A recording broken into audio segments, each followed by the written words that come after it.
बोलिए प्रेम से श्री सद्गुरु महाराज की जय। आज हम चर्चा करने वाले हैं धर्म का उद्देश्य क्या है। प्यारे लोगों, धर्म का एकमात्र उद्देश्य है मुक्ति प्राप्त करना। मुक्ति का प्राप्ति तब होती है जबकि राग, द्वेष तथा ज्ञान आदि विकारों को पूर्ण रूपेण नष्ट कर दिया जाए। मुक्ति की वांछा सभी के हृदय में होती है।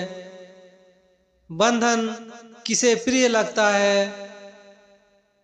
एक उदाहरण के माध्यम से मैं आपको समझाना चाहता हूं कि बंधन किसी को भी प्रिय नहीं है।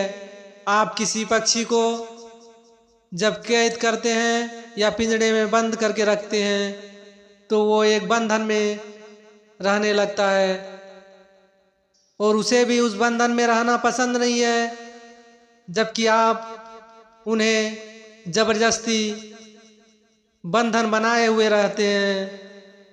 जैसे ही वो उस बंधन से आज़ाद होता है तो उड़ने की चेष्टा करता है, आज़ाद होने की चेष्टा करता है।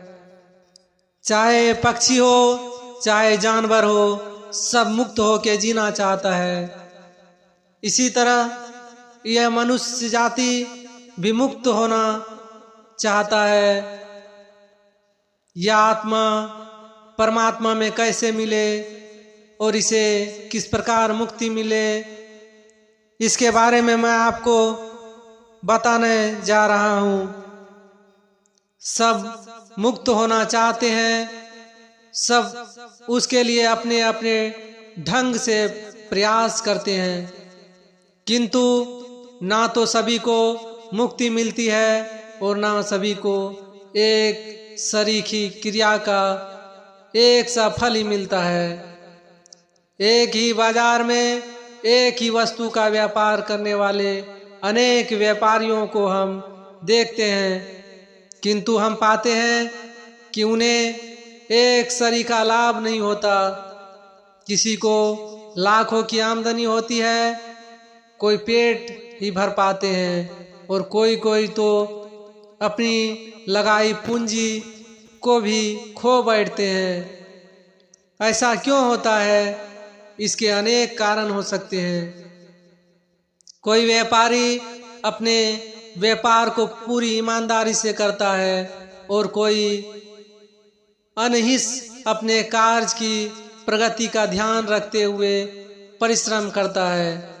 दूसरा व्यक्ति कार्य तो प्रामाणिकता से करता है, किंतु सुखशील होने के कारण पूरा समय दुकानदारी में नहीं लगाता और आशय से अधिक खर्च कर देता है।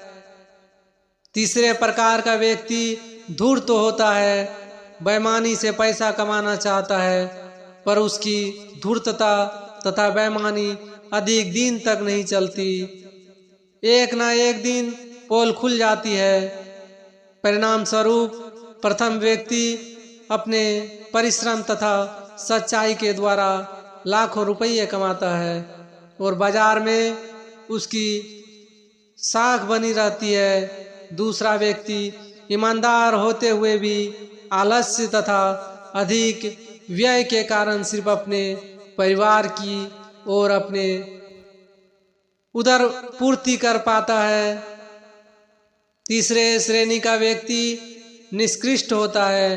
वह ठग और कपटी होने के कारण शीघ्र ही लोगों की नजरों में गिर जाता है तथा लाभ न होने के कारण धीरे धीरे जमा पूंजी भी खा बैठता है। यही हाल साधना पथ पर चलने वाले साधकों का भी होता है। साधना का मार्ग अत्यंत विषम और कष्टकारिणी है, किंतु इसी पर चलकर आत्मा मुक्ति के सर्वोच्च शिखर पर पहुंच सकती है। अनंत आत्माएं इस पथ का अवलंबन करके शाश्वत सुख की अधिकारी बनकर मुक्त हुई है। अनेक देवत्व प्राप्त करके सुख का उपभोग करती है। किंतु अनेक परमात्मा साधक ऐसे ही होते हैं, किंतु अनेक पापात्मा साधक ऐसे भी होते हैं जो साधना का ढोंग करते हुए वक्रवृत्ति का अवलंबन करके जीवन के अंत में नरक की ओर प्रयास करते हैं।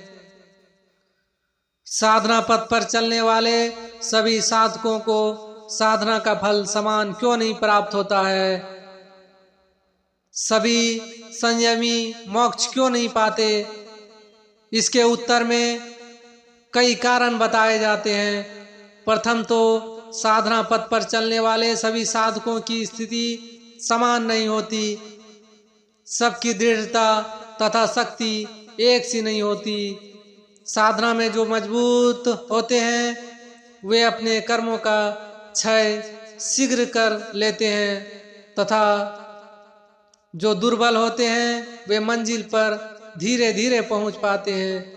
दूसरे साधना के तरीके सभी के समान फल देने वाले नहीं होते, क्योंकि साधना विभिन्न प्रकार की होती है। तीसरे, साधना की क्रिया एक सरीके होने पर भी साधकों के मनोबल में जमीन आसमान का अंतर हो सकता है। सभी की भावनाएं एक सी नहीं होती, क्रिया एक ही होती है, किंतु एक साधक उसे सच्चे मन से करता है और दूसरा दिखावटी तरीके से।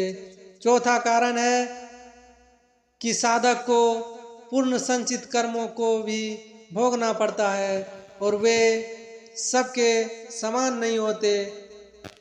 उसके कारण साधना में भी तरमता आ जाती है। एक ही गुरु के साथ साथ ज्ञान प्राप्त करने पर भी कोई शिष्य ज्ञान वर्णीय कर्म का बंध अधिक तीव्र होने के कारण विशेष ज्ञान लाभ नहीं कर पाता और दूसरे के ज्ञानावर्णीय कर्म का उदय तीव्र न होने के कारण वह शीघ्र ही ज्ञान लाभ कर अपनी साधना व स्वाध्याय आदि को सफल बना लेता है। कोई आशाता वेदनीय कर्म का उदय होने के कारण अस्वस्थता की दशा में अधिक साधना नहीं कर पाता और कोई पूर्ण स्वस्थ रहने के कारण अपना अधिक से अधिक समय साधना में लगाता है। इसके अतिरिक्त भी कोई साधक थोड़ी साधना भी पूर्ण सरलता पूर्वक अपनी प्रत्येक मूल की आलोचना करते हुए करता है और कोई साधना का दिखावा अधिक करता रहता हुआ भी उसमें दत्त चित्त नहीं हो पाता और इस कपट के कारण सिद्धि नहीं कर पाता। ऐसे साधक को कुछ ही हासिल नहीं हो पाता